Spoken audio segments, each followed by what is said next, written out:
할렐루야. 네. 사랑하는 방송 가족 여러분, 저는 오늘 새로운 일을 시작하려고 합니다.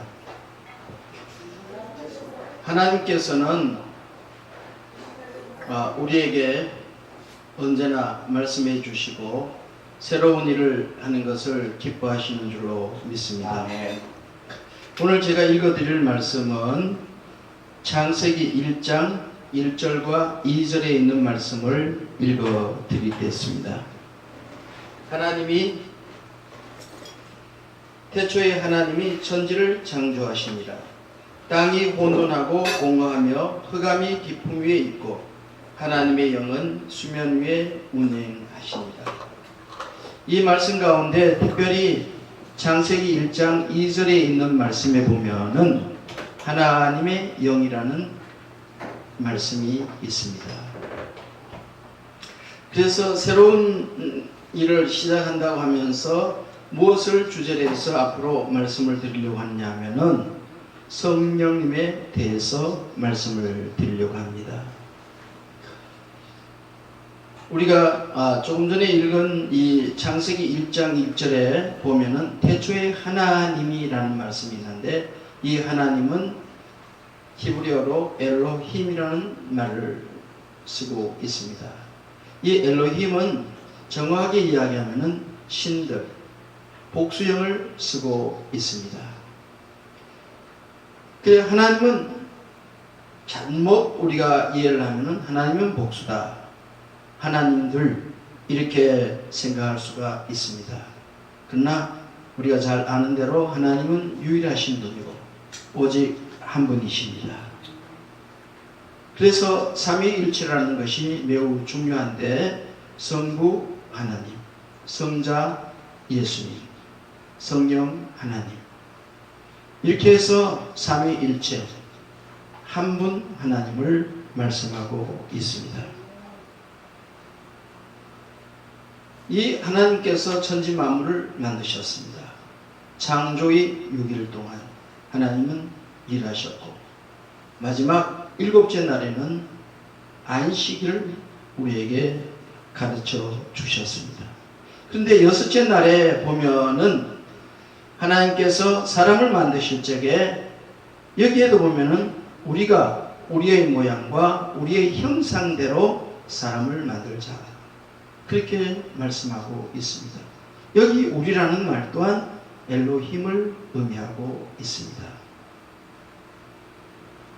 사람을 만드실 적에 하나님께서 성부와 성자와 성령의 형상과 모양대로 만드셨다.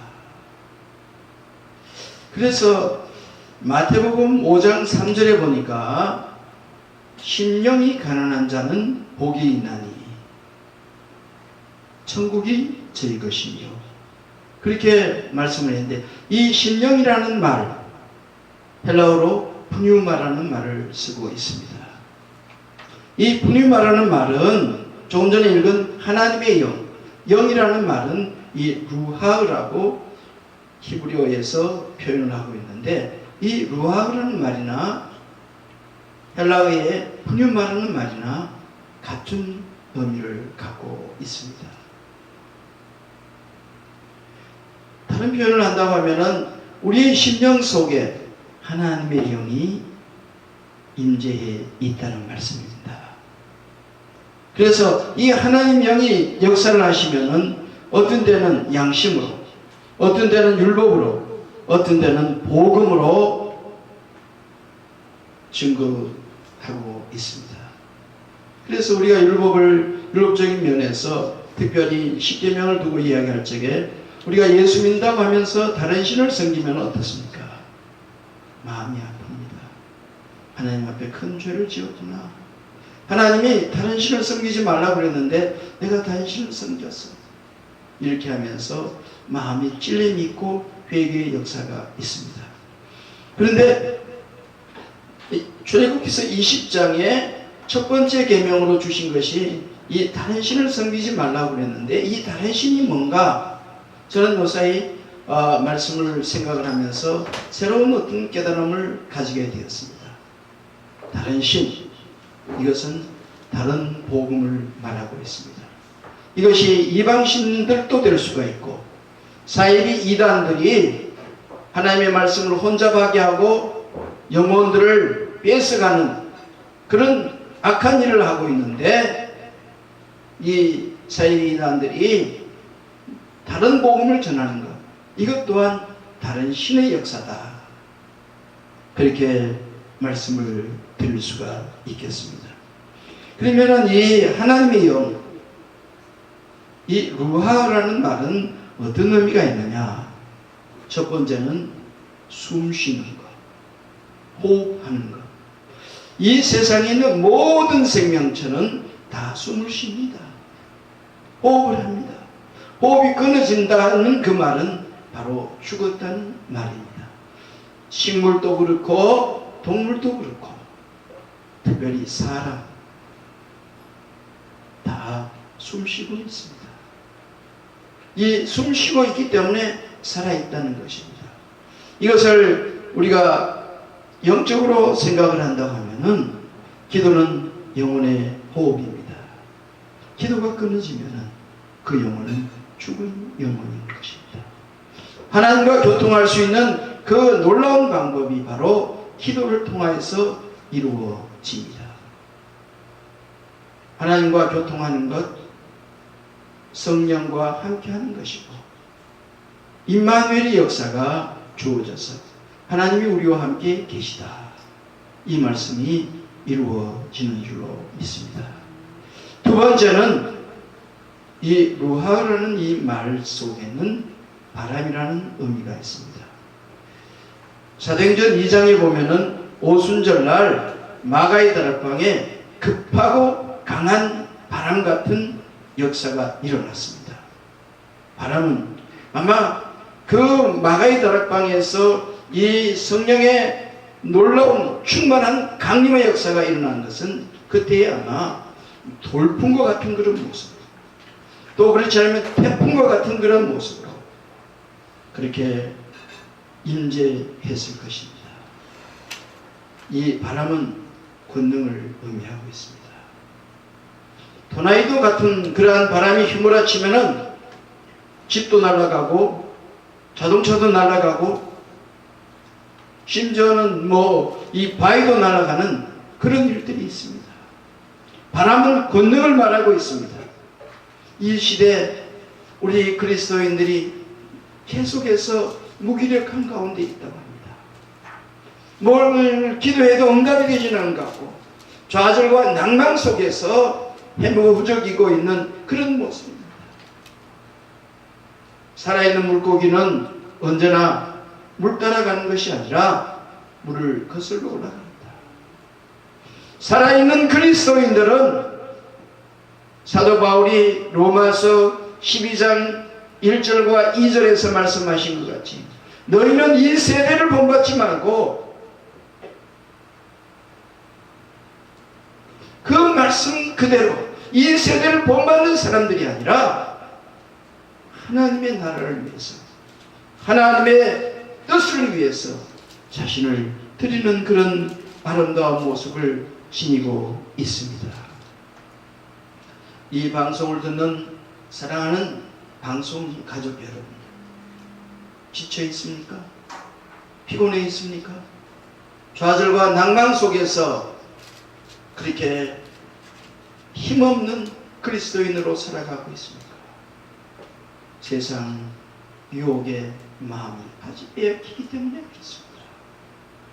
바라기로는 오늘 이 성령의 역사가 사랑하는 여러분들에게 강한 바람 같은 그런 역사가 있어서 의심, 근심, 절망 이런 것들이 다 날아가기를 주의 이름으로 축원합니다. 아멘.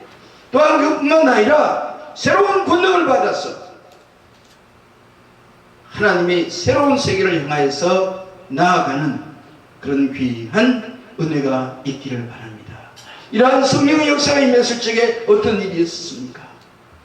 계집종에까지 나는 예수 모른다고 부인하던 이 베드로가 오순절 사건을 통하여서 예루살렘 그 성전 앞에서 소리치며 복음을 전했습니다. 그랬을 적에 그날에 제자의 수가 3,000이나 더하는 놀라운 역사가 있었습니다. 그전같이 나약하고 보잘것없는 이 갈릴리 바닷가에서 고기나 잡아먹던 그런 베드로가 아니라 사도 베드로로서 당당하게 주 예수 그리스도의 복음을 전하는 증인이 되었습니다. 스가랴서 4장 6절에는 분명하게 말씀하고 있습니다. 힘으로도 되지 않고 능으로도 되지 않고 오직 나의 신으로 된다고 말씀했습니다. 오직 성령으로만이 된다는 말씀인 줄로 믿습니다. 마지막에 이 루아라는 이 말 속에는 어떤 의미가 있느냐? 생기가 있다. 하나님께서 사람을 흙으로 만드시고 코에다가 생기를 불어넣으니까 생명이 되었다. 여러분들이 잘 아시는 에스겔서 37장에 보니까 마른 뼈다귀들이 골짜기에 가득했습니다. 그게 하나님의 말씀이 떨어지니까 뼈와 뼈들이 이어지고 힘줄이 생기게 되고 살이 덮였지만 그러나 그것은 무기력했습니다. 그러나 하나님이 저들에게 생기를 불어넣으니까 그 다음에 어떻게 되었습니까? 힘이 큰 군대가 되었다고 말씀하고 있습니다. 이 시대 그리스도인들이 마른 뼈다귀 같습니까? 말라 비틀어졌습니까? 하나님의 말씀을 사모하고 사랑하십시오.